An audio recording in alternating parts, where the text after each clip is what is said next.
കലോത്സവത്തിന് എത്തിയ KSU കാരെ തല്ലി എന്നാരോപിച്ചുകൊണ്ടാണ് അവർ പ്രതിഷേധവുമായി ഒപ്പനവേദിക്കരികിൽ എത്തിയത്.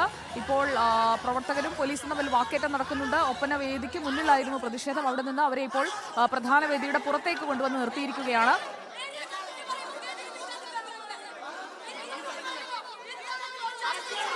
ആദിൽ പാലോട് നമുക്കൊപ്പമുണ്ട്. ആദിൽ പാലോട്, വേദിയിൽ നിന്ന് പുറത്തേക്ക് ആ കോറിഡോറിലേക്ക് അവരെ ഇറക്കി നിർത്തിയിരിക്കുകയാണ്. വീണ്ടും അകത്തേക്ക് കയറാനാണോ അവരുടെ ശ്രമം?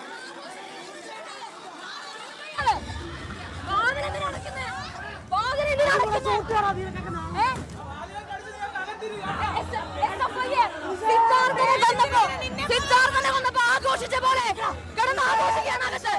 അതും കൂടെ ഷൂട്ട് ചെയ്യണം മീഡിയ. അവർ ആഘോഷിക്കുന്നത് കൂടെ ഷൂട്ട് ചെയ്യണം.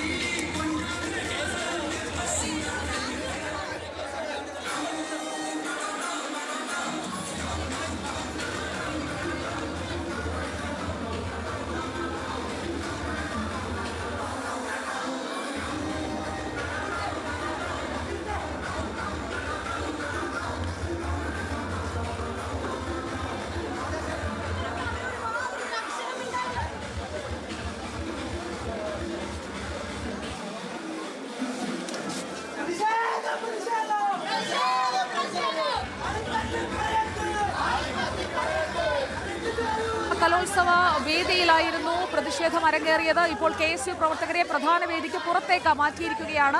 അകത്ത് ഒപ്പന മത്സരം നടക്കുമ്പോൾ അതിന് തൊട്ടു താഴെ നിന്നായിരുന്നു പ്രതിഷേധം. ഇതേ തുടർന്ന് ഒപ്പന മത്സരം തൽക്കാലത്തേക്ക് നിർത്തിവെക്കേണ്ട സാഹചര്യവും ഉണ്ടായിരുന്നു.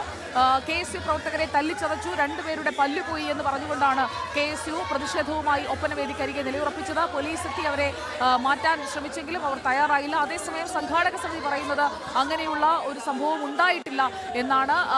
മത്സരം പുനരാരംഭിക്കാൻ അനുവദിക്കാത്ത സാഹചര്യമാണുള്ളതെന്ന് പറയുന്നു. ഒപ്പന വേദിയിൽ ആ വേദിക്കരികിൽ നിന്നും ഇപ്പോൾ പൂർണ്ണമായും പ്രവർത്തകരെ പുറത്തേക്ക് ഇറക്കി കഴിഞ്ഞിരിക്കുകയാണ്. അവിടെ നിന്ന് അവർ പ്രതിഷേധിക്കുകയാണ്. പെൺകുട്ടികളടക്കം പ്രതിഷേധിക്കുന്നത് ദൃശ്യങ്ങളിൽ കാണാം.